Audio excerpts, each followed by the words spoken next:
पण त्या टायमाला जर तुम्ही उद्घाटन करायला आलेले, म्हणजे त्या टायमाला काम झालेलं होतं, मंजूर होता हॉस्पिटलचा, मंजूर मिळालेली, कागदपत्री मंजूर मिळालेली आहे की नाही हे आमच्याकडे रेकॉर्डले.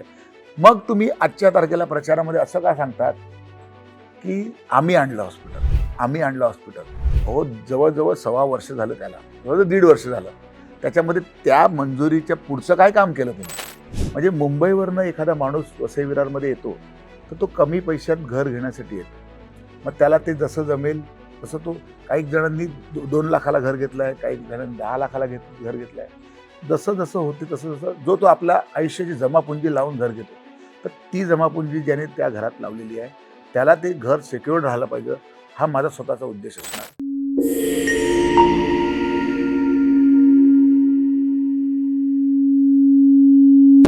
मित्रो नमस्कार.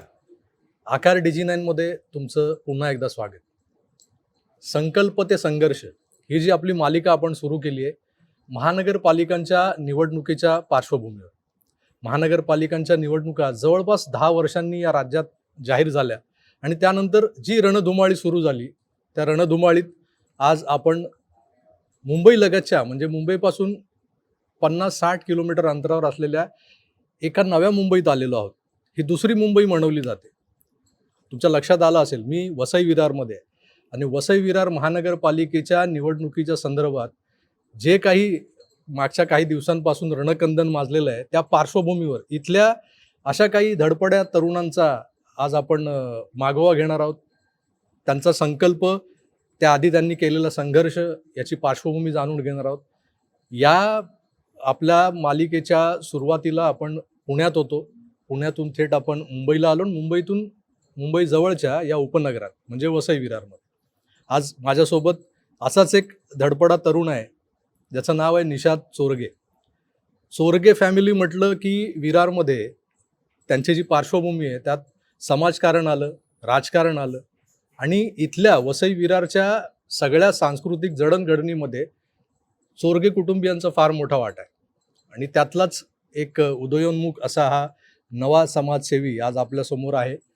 निषाद चोरगेला मी फार वर्षांपासून ओळखतो असं म्हटलं जाणार नाही, कारण माझी त्याची ओळख एक 10-15 वर्षापूर्वी फेसबुकच्या माध्यमातून झाली. आम्ही फेसबुक फ्रेंड आधी, आणि आता माझ्यासमोर तो त्याच्या संघर्षाची गाथा गायला बसलाय आणि त्याचे संकल्पही त्यासोबत तो सांगणार आहे. आपण सुरुवात करूया आपल्या गप्पांना. निषाद नमस्कार. नमस्कार. खूप स्वागत. वसई विरार महानगरपालिकेची निवडणूक अखेरीस लागली आणि तुझ्यासारख्या धडपड्या तरुणांना कुठेतरी आता एक व्यासपीठ मिळतंय. निवडणूक लढवण्याचं 10 वर्षापूर्वी असं काही मनात होतं का? म्हणजे फेसबुकवर तर मी तुझ्या पोस्ट बघतोय, म्हणजे तू तुझ्या पक्षासाठी जे काय करत आलायस मी मागच्या 10-12 वर्षांपासून बघतोय की कुठे ना कुठे समाज माध्यमांवर कार्यरत असलेला निषाद चोरगे निवडणुकीच्या रिंगणात उतरणार असं मला तरी वाटलं नव्हतं. पण आता अधिकृत उमेदवार आहेस बहुजन विकास आघाडीचा. काय ध्येय धोरण आहेत, काय कसं काय? म्हणजे 2015ला इलेक्शन होतं तेव्हा पण मी इच्छुक उमेदवार म्हणून होतो.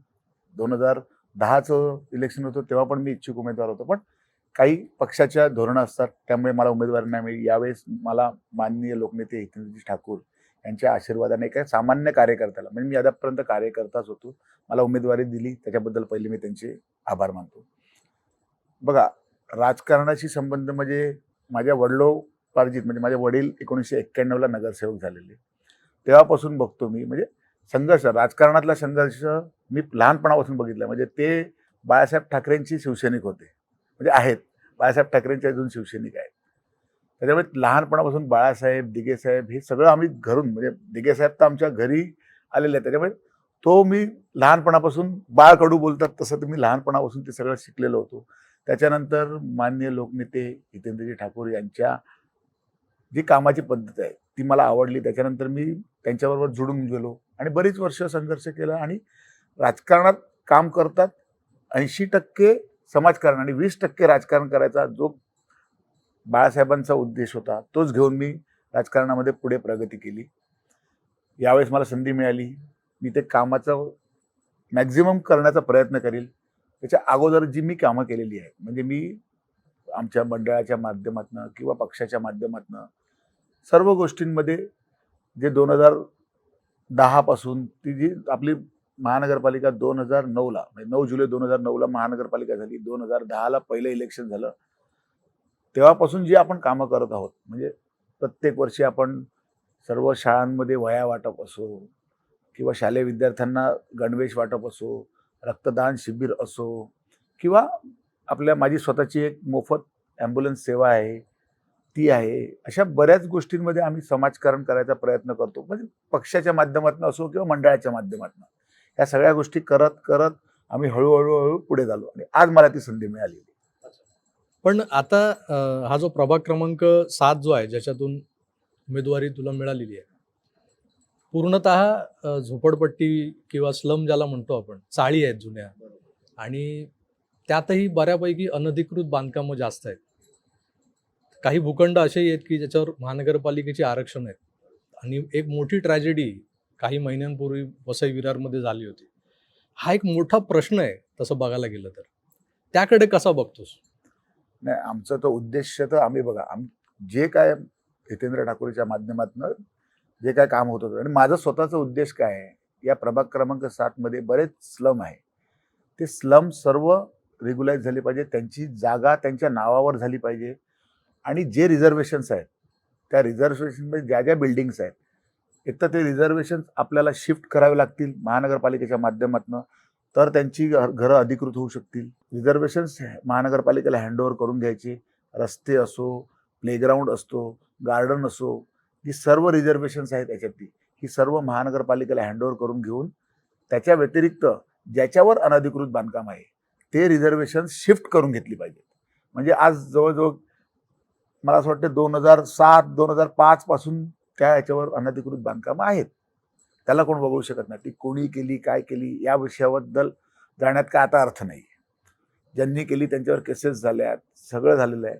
पण लोकांची काही चुकी आहे त्याच्यामध्ये? त्याच्यात लोकांची काहीच चुकी नाही. त्यांना म्हणजे मुंबईवरनं एखादा माणूस वसई विरारमध्ये येतो, तर तो कमी पैशात घर घेण्यासाठी येतो. मग त्याला ते जसं जमेल तसं तो, काही जणांनी 2 लाखाला घर घेतलंय, काही जणांनी 10 लाखाला घर घेतलंय. जसं जसं होते तसं तसं जो तो आपल्या आयुष्याची जमापुंजी लावून घर घेतो. तर ती जमापुंजी ज्याने त्या घरात लावलेली आहे त्याला ते घर सिक्युअर्ड राहिलं पाहिजे, हा माझा स्वतःचा उद्देश असणार ह्याच्या मागचा. म्हणजे महानगरपालिकेमध्ये जेव्हा पण आमची सत्ता बसेल किंवा आमचा महापौर बसेल, तर पहिलं आम्ही ते करायचा प्रयत्न करणार की ज्या ज्या अनधिकृत बांधकामं आहेत ती कशी रेग्युलाइज करतो. ती शासनाची पॉलिसी असते. आम्ही मुख्यमंत्र्यांना फॉलोअप पण घेऊ. मला असं वाटतं मुख्यमंत्री येणार आहेत, ते पण कदाचित काही घोषणा करतील, पण व्हायला पाहिजे. म्हणजे आमचं तर एकच म्हणणं आहे की महानगरपालिकेच्या माध्यमातून जर तिकडे रिझर्वेशन्स आपल्याला बघा, जर आपल्याला शहराचा विकास करायचा आहे तर आपल्याला रिझर्वेशन्स ही करणं गरजेची गोष्ट असते. म्हणजे एस-टी स्टँडचं रिझर्वेशन असो किंवा गार्डनचं रिझर्वेशन असो, जी काय प्लेग्राऊंडची रिझर्वेशन, ते पण पाहिजेत. जर तिकडे लोकांना खेळायला जागा नसणार, गार्डन्स नसणार, तर म्हणजे सिनियर सिटीजन्सपासून, मुलांपासून, म्हणजे लहान मुलांपासून ते वयोवृद्धापर्यंत त्यांच्या उपजीविकेसाठी त्या गोष्टी आपल्याला कराव्याच लागणार. मग ते जर नसतील तर ते आपण दुसरीकडे शिफ्ट करून, ती गरज आहे. रिझर्वेशन्स ही काळाची गरज आहे, ती तर व्हायलाच पाहिजे. पण ती शिफ्ट करून लोक जिकडे आज ज्या एवढ्या 20-20 वर्षापासून जे लोक राहतात त्यांना तिकडे स्थावर करून घेतलं पाहिजे. त्यांना तिकडे त्यांची जागा अधिकृत करून घेतली पाहिजे. ती जागा त्यांच्या नावावर करून दिली पाहिजे. ह्याच्यामध्ये आपण जास्त प्रयत्न करणार आहोत. हे तर झालं त्या अनधिकृत बांधकामांबद्दल, म्हणजे जे त्या प्रभागात आहेत. या सगळ्या वस्त्यांमध्ये जे तिथं पोचण्यासाठी जे रस्ते लागतात, आता महानगरपालिका म्हटलं की वॉटर, गटर, मीटर हे 3 महत्त्वाच्या मूलभूत गरजा आहेत. या दृष्टिकोनातून काय विचार केला आहे का? म्हणजे आता तिथे पाणी पुरवठा कसा होतो, रस्ते कसे आहेत, आणि मुळात वसई विरारची समस्या, वीज जाणं, शुक्रवारी तर अख्खा दिवस वीज नसते, एरवी कधी जाईल, राम भरोसे जो कारभार आहे त्याच्यावर उपाययोजना का नाही झाल्या? आता ज्या पक्षाकडून तो उमेदवार म्हणून लढतोयस, तर त्या पक्षाची सत्ता मागच्या 20-25-30 वर्षापासून या शहरावर आहे आणि आरोपही होतो तुमच्या पक्षावर की तुमच्याकडे सत्ता असूनही ह्या सगळ्या मूलभूत गरजांच्या ज्या बाबी आहेत तिकडे कुठेतरी दुर्लक्ष झालंय. तर एक तरुण म्हणून कुठे असं वाटत नाही का की काहीतरी कमी राहिली आहे याच्यामध्ये? 100% लाईट, रस्ते आणि गटार या गोष्टीसाठी महानगरपालिका च्या माध्यमातून कामं झाली पाहिजेत. बरोबर आहे. तर रस्ते बोलतो आम्ही, रस्त्याचे जे इंटरनल रोड्स आहेत हे महानगरपालिकेच्या माध्यमातून आमचं एक विजन आहे की प्रत्येक म्हणजे मी प्रभाग क्रमांक 7चा विषय जर केला तर तिकडे इंटरनल जे रोड आहेत ते सगळे आम्ही काँक्रिटीकरणासाठी घेतलेले आहेत. ऑलरेडी आमचे प्रस्ताव जवळजवळ एक सगळ्यात महत्त्वाची गोष्ट तुम्हाला सांगतो की 2015ला इलेक्शन झालं म्हणजे 2028 जून 2020 साली आपली महानगरपालिका बरखास्त झाली. त्याच्यापासून जवळजवळ आज 5.5 वर्ष झाली आपल्या महानगरपालिकेत कुठचाही नगरसेवक नाही. सर्व प्रशासकीय राजवटीमध्ये कारभार चालू आहे. तुम्हाला माहितीच आहे प्रशासकीय राजवटीमध्ये कारभार काय होतात. आम्ही केलेली कामं, आम्ही फॉलोअप दिलेली कामं किंवा आमच्या नगरसेवकांनी जी केलेली कामं किंवा त्याने निवेदित केलेली कामं त्या कामांचं परिपूर्णता ही 100% नाही झाली. झाली असं नाही बोलत आम्ही की पूर्ण नाही झाली, पण झाली जी आम्हाला पाहिजे होती तेवढी नाही झाली. त्याच्यामुळे आम्ही जी केलेली कामांची की RCC रस्ते झाले पाहिजेत पूर्ण प्रभागामध्ये, बरोबर आहे, गटर व्यवस्थित झालं पाहिजेत, या सगळ्या गोष्टी परिपूर्ण झालेल्या नाही आहेत आणि त्या करायचा आमचा उद्देश आहे. लाईटचं जर बोलतात तर माझ्या माहितीप्रमाणे मी स्वतः होतो माननीय आजचे मुख्यमंत्री आणि तेव्हाचे उपमुख्यमंत्री होते तेव्हा विधान परिषदेच्या इलेक्शनच्या अगोदर 2024च्या विधान परिषदेच्या इलेक्शनच्या अगोदर तुम्हाला माहिती असेल बरेच लोक विरारमध्ये फेऱ्या मारत होते. कशासाठी मारत होते, काय मारत होते ते तुम्हाला पण माहिती आहे. त्या माध्यमातून जेव्हा आम्ही मुख्यमंत्र्यांना भेटले तेव्हाचे मुख्यमंत्री एकनाथ शिंदे साहेब होते, उपमुख्यमंत्री फडणवीस साहेब होते. तेव्हा आम्ही मुख्यमंत्र्यांना भेटलो तेव्हा मी स्वतः होतो. बरोबर, माझे फोटो बिट पण असतील तुम्हाला दाखवेल मी त्याच्यामध्ये. आम्ही मुख्यमंत्र्यांशी पण डिस्कस केलं, उपमुख्यमंत्र्यांशी पण डिस्कस केलं. मुख्यमंत्र्यांनी पण आम्हाला चांगल्या पॉझिटिव्हनेसचे 400 बेडचं जे हॉस्पिटल आहे आज त्याच्यात मुख्यमंत्र्यांनी आम्हाला 9 जुलै 2024 चे दिवस होता त्या दिवशी आम्ही स्वतः मुख्यमंत्र्यांबरोबर होतो. मुख्यमंत्री स्वतः बोललेले माननीय तेव्हाचे आमदार क्षितिजी ठाकूर यांना की तुमचा उद्या वाढदिवस आहे, त्या वाढदिवसानिमित्त तुम्ही उद्घाटन करा आणि 25 करोड रुपयाचा ट्रान्सफर त्याच दिवशी आपल्या महानगरपालिकेमध्ये केलेले. आता हे तर कागदपत्री व्यवहार आहेत, ह्याच्यात तुम्ही नगर रचनाचे जे विषय आहेत सगळे कागदपत्रे आहेत. हे तर आपल्याकडे आमच्याकडे सगळ्यांची ती कागदपत्र आहे. त्याच्या दुसऱ्या दिवशी उद्घाटन झालं, त्याच्यामध्ये वादविवाद झाले. आजचे जे स्थानिक आजचे जे निवडून आलेले आमदार आहेत ते त्या टायमाला उद्घाटन करायला आलेले त्यांना पण सांगितलं असेल, कुठून समज लागली असेल, त्याने केलं. वादविवाद झाले, ठीक आहे, आम्हाला त्याच्याबद्दल काही बोलायचं नाही. पण त्या टायमाला जर तुम्ही उद्घाटन करायला आलेले म्हणजे त्या टायमाला काम झालेलं होतं, मंजूर होता हॉस्पिटलचा, मंजूर मिळालेली, कागदपत्री मंजूर मिळालेली आहे की नाही हे आमच्याकडे रेकॉर्डले. मग तुम्ही आजच्या तारखेला प्रचारामध्ये असं का सांगतात की आम्ही आणलं हॉस्पिटल, आम्ही आणलं हॉस्पिटल. हो, जवळजवळ 1.25 वर्ष झालं, त्याला जवळजवळ 1.5 वर्ष झालं. त्याच्यामध्ये त्या मंजुरीच्या पुढचं काय काम केलं तुम्ही? एक तुम्ही मंजूर केलं हॉस्पिटल, त्याचे काय प्रॉब्लेम होते काय नाही होते, आम्ही मंजूर केलं, आम्ही सांगतो ना आम्ही मंजूर केलं. त्याच्यानंतर आमची सत्ता परिवर्तन झाली, तुम्ही निवडून दिले, लोकांनी तुम्हाला निवडून दिलं. मग लोकांसाठी तुम्ही काय, आम्ही तर असं सांगत नाही ना की बाबा तुम्ही असं काय सांगतात लोकांना की तुम्ही ते हॉस्पिटल आम्ही आणलं का आणलं? हे जे तुम्हाला कागदपत्री विषय आहेत ते तर मीडियाच्या माध्यमातून सर्व ठिकाणी जातात आणि लोकांना पण माहिती आहे. तर काम झालं पाहिजे. माझं काय म्हणणं आहे, तुम्ही 5 वर्ष ठीक आहे, जे झालं ते महानगरपालिकेचा विषय वेगळा असतो, तुमचा विषय वेगळा असतो, आमदाराचं काम वेगळं असते, महानगरपालिकेचं काम वेगळं. महानगरपालिकेच्या माध्यमातूनच कामं होतात, त्याबद्दल काहीच प्रॉब्लेम नाही. पण तुम्ही काय केलं तर तुम्ही हे इकडे एक वीट नाही लावू शकले तुम्ही. ठीक आहे, तुमच्यासाठी ही श्रेयवादाची लढाई आहे थोडक्यात. श्रेयवादाची लढाई आहे, ते बरोबर. मंजुरी मिळाली तुमच्या काळामध्ये, बहुजन विकास आघाडीचे आमदार, त्यांचा वाढदिवस होता, मुख्यमंत्र्यांनी त्यांना वाढदिवसाची भेट म्हणून त्याचा हा GR त्यांच्या हाती दिला होता. निधीही वळता झाला होता, सगळं झालं होतं. पुढे जो विलंब झाला, नवनिर्वाचित आमदार आले, त्यांनी एकही वीट त्यानंतर लावली नाही असा तुमचा आरोप आहे आणि तो दुर्दैवानं तो खरा आहे. अजून फक्त त्या जमिनीवर कोणी जायचं यावरून वाद सुरू आहेत आणि दोन्ही पक्ष एकमेकांना भिडताना दिसत आहेत. पण जर जनतेची सेवाच करायची आपल्याला तर या सगळ्या वादांना टाळून श्रेयवादाची लढाई बाजूला सारून तुमच्यासारख्या तरुणांनी आता काहीतरी केलं पाहिजे आणि त्यासाठीच हे व्यासपीठ तुम्हाला उत्सुक करतंय की तुमच्या नजरेसमोर तुमच्या संकल्पनेत असलेल्या, ज्याला मी संकल्प म्हणतो, हा संघर्ष निषाद चोरगेने जो केला आहे मागच्या 10-15 वर्षात, राजकीय पार्श्वभूमी आहे, कौटुंबिक पार्श्वभूमी आहे, हे सगळं आहे, घरातूनच बाळकडून मिळालं आहे.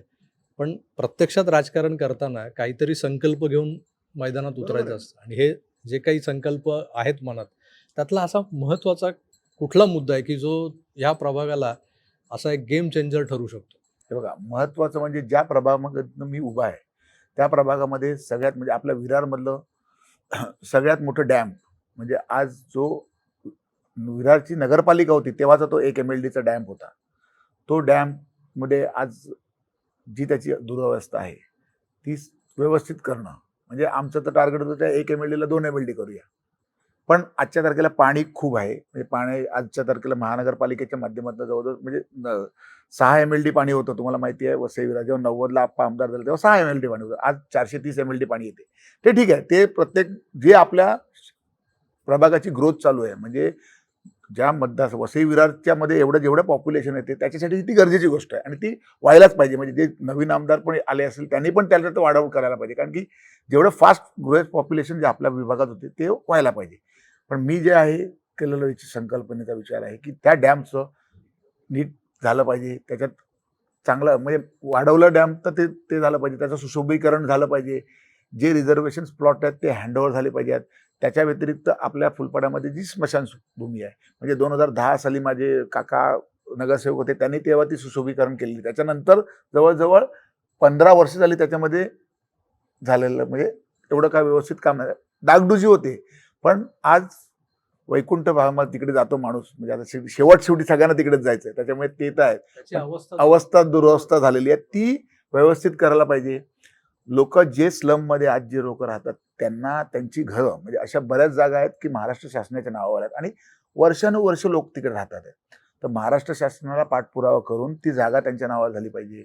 रिझर्वेशनमध्ये असलेल्या ज्या बिल्डिंगी आहेत त्या अधिकृत झाल्या पाहिजेत आणि ते जर नसतील तर ते रिझर्वेशन शिफ्ट केले पाहिजेत. ज्या वेकेंट जागा आहेत किंवा ज्या आहेत त्या तिकडे ते शिफ्ट करून बघा महानगरपालिकेचं रिझर्वेशन पडलं तर तिकडे TDR वगैरे त्याचा उत्पन्न होतो. बिल्डरला किंवा लोकांना त्याचा फायदा होतो आणि त्याच्यातनं चांगला विकास पण होतो. व्यवस्थित तो विकास झाला पाहिजे. रस्ते जे आपल्या म्हणजे आज तुम्हाला मी सांगतो की ज्या ह्याच्यात मी 7 नंबर प्रभागामध्ये बोलतो तर 2023ला मी फुलपाडा डॅम टू गांधी चौक या रस्त्याचं आम्ही स्वतः पाठपुरावा करून कॉन्क्रिटीकरणाचं टेंडर सँक्शन करून घेतलं. पण आज जवळजवळ 2000 लोकसभा इलेक्शन गेलं, विधानसभा इलेक्शन गेलं, आज महानगरपालिकेचं इलेक्शन झालं. आज म्हणजे हा ढोबळ कारभार बोलायचं का काय बोलायचं की त्याचं टेंडर झालं, त्याची वर्क ऑर्डर होत नाही. म्हणजे आणि लोक टेंडरिंगचं याच्यामध्ये बघितलं मी की 25% बिलो टाकून लोक कामं घेतात. अरे जर माणूस आज जर समजा 10 रुपयाचं जर काम आहे तर 25% बिलो म्हणजे ते 7.5 रुपयात जर माणूस काम करणार तर ते 7.5 रुपयात माणूस काम काय करणार आणि त्याची वाट लावणार, त्याचा सगळा सत्यानाश करून टाकणार. या याच्यामध्ये पण आम्ही सगळा विचार केला की ज्यांना कामं मिळालेली आहेत म्हणजे ते जरी काम झालं असतं ना आज म्हणजे ते जे आम्ही 2023 पासून जे मंजूर केलेलं काम ते जरी झालं असतं तर आज आमच्या फुलपाड्याची थोडी दुरवस्था कमी होती. आज तुम्ही बघितलं असेल की गणपती म्हणजे एवढ्या 35 वर्षात कधीच गणपती आमच्या खड्ड्यात नव्हते गेलेले. पाऊस पडत होता वगैरे सगळं ठीक आहे, त्याबद्दल आम्ही काय बोलत नाही. पण डागडुजी करायला पाहिजे होती ती झाली नाही. नंतर नवरात्र गेलं त्याच्यामध्ये डागडुजी झाली नाही. आज मॅरेथॉन कॅन्सल झाली त्याच्यामुळे पण रस्त्याचे आज मॅरेथॉन जेव्हा होत होती तेव्हा वसईचा आपल्या विरार रस्त्याची म्हणजे पूर्व पश्चिम पट्टा एवढा चांगला आणि व्यवस्थित होता की लोक सांगायचे की नाही बाबा चला आज मॅरेथॉन व्हायची म्हणून. त्याच्यामुळे आज माझं तेच म्हणणं आहे की श्रेयवादाच्या लढाईत पडायला नाही पाहिजे. जी आपल्या वसई तालुक्याची जी परंपरा चालू केलेली आहे ती परंपरा तुम्ही पुढे नीट आज तुमच्याकडे लोकांनी कौल दिलेला तो तुम्ही पुढे दिला पाहिजे. आज मी पण लोकांसमोर त्याच गोष्टीत जातो की तुम्ही आम्हाला जर मतांची संधी दिली तर आम्ही तुमची घरं व्यवस्थित ठेवण्याचा प्रयत्न करू. जागा तुमच्या नावावर ठेवून द्यायचा प्रयत्न करू. तुमचे रोड, तुमचे रस्ते आणि तुमचे गटार हे सर्व तुमचं व्यवस्थित करून द्यायचा प्रयत्न करू. 100% नाही पण आम्ही 99% तरी प्रयत्न करू. आणि बघा कसं असते काय जादूची काडी नसते काय एका मिनिटात फिरवलं आणि लगेच सगळं झालं, बरोबर आहे. त्याच्यामुळे आम्हाला जर निवडून दिल्यानंतर आमचा संकल्प एकच आहे की लोकांची जास्तीत जास्त कामं करायची. लोकांच्या सुखदुःखात बघा आम्ही बहुजन विकास आघाडीचे सर्वच कार्यकर्ते आणि सर्वच लोकांच्या सुखदुःखात कामाला जातात. आज म्हणजे मी सांगतो तुम्हाला आमच्या प्रभागामध्ये गेल्या वेळेस पाणी जेव्हा आता तुम्हाला माहिती असेल पाऊस एवढा जोरदार पाऊस होता लोकांच्या घरात पाणी गेलं. तेव्हा मी पण स्वतः लोकांच्या घरात गेलो, म्हणजे गुडघ्यावर पाण्यात आम्ही फिरले, पण मी पण बघितलं की ही दुरावस्था काय आहे. म्हणजे लोकांची गटर्स लाईन आहेत त्या छोट्या आहेत, म्हणजे आज ज्या अगोदर झालेल्या लाईन्स आहेत त्या छोट्या लाईन्स आहेत, त्याच्यातनं पाणी तेवढं फास्टली होत नाही. जीवदानीच्या डोंगरावरनं फ्लो येतो, तिकडून जो पाण्याचा फ्लो येतो तो एवढीशा 2 फुटाच्या गटरमधनं कसा जाऊ शकतो. नाही, त्यासाठी 4 फुटाचे 5 फुटाचे RCC गटर्स झाले पाहिजेत. त्यांना लोकांना आम्ही आश्वासन देतो की तुम्ही जर आम्हाला चान्स दिला तर आम्ही या सगळ्या गोष्टी करू. म्हणजे बऱ्याच गोष्टी आहेत, म्हणजे जेव्हा आपण प्रचारामध्ये फिरतो किंवा लोकांमध्ये संपर्कात राहतो, लोक आपल्याला सांगतात की हे पाण्याचे कनेक्शन. तुम्हाला आता मी एक गोष्ट सांगतो की म्हणजे पाणी आजच्या तारखेला वसई विरार शहर महानगरपालिकेत भरपूर आलेलं आहे, पण जी लाईन्स फिरल्यात, म्हणजे आज तुम्ही अख्ख्या प्रभागामध्ये जर बघितलं तर जवळजवळ 20-20, 25-25 वर्ष जुन्या पाईपलाईन आहेत, त्या चेंज करून देणं. जर त्या चेंज केल्या, म्हणजे आज जेव्हा 3 इंचाची लाईन असते त्याच्यावर तुमची जवळजवळ 50-50, 60-60 कनेक्शन असतात, तर कसंच लोकांना पाणी येणार. त्या 3 इंचा जागी मोठे पाईपलाईन कशी शिफ्ट करता येतील, ट्रान्सफर करता येतील, त्या लाईन काढून त्या जागी नवीन कधी लाईन टाकता येईल. त्याच्यामुळे पाणी जर लोकांकडे जो कमी दाबात पाणी येते ते व्यवस्थित दाबात येईल. ज्या आपण महानगरपालिकेच्या माध्यमातून टाक्या बनवल्यात, कसं असते, जेव्हा आपण टाकीत पाणी सोडतो आणि टाकीच्या फ्लोने डायरेक्ट, म्हणजे ग्रॅव्हिटीने जे पाणी डायरेक्ट लोकांच्या ह्याच्यात जाते, त्याच्यातनं पाण्याचा प्रेशर व्यवस्थित होते. म्हणून आपण अख्ख्या वसई विरार शहर महानगरपालिकेकडे आमच्या प्रभागात जर पकडायला गेलं तर कमीत कमी 7 ते 8 टाक्या आहेत. त्या व्यवस्थित करणं आणि त्याच्यातनं व्यवस्थित त्या पाण्यांमधनं, म्हणजे त्या टाक्यांमधनं लोकांच्या घरात पाणी गेलं पाहिजे ते करणं. असे बरेच विजन्स आहेत. आणि महत्त्वाचं विजन्स तर म्हणजे मी तुम्हाला सांगतो, आपल्या वसई विरार शहर महानगरपालिकेच्या क्षेत्रामध्ये जेव्हापासून झाली, म्हणजे आज तुम्हाला मी सांगतो, आपण त्या टायमाला जेव्हा 2009ला महानगरपालिकेत तेव्हा 1 हॉस्पिटल, 8 OPD आणि 4 दवाखाने होते आणि त्याच्यामध्ये फक्त 25 बेड अवेलेबल होते.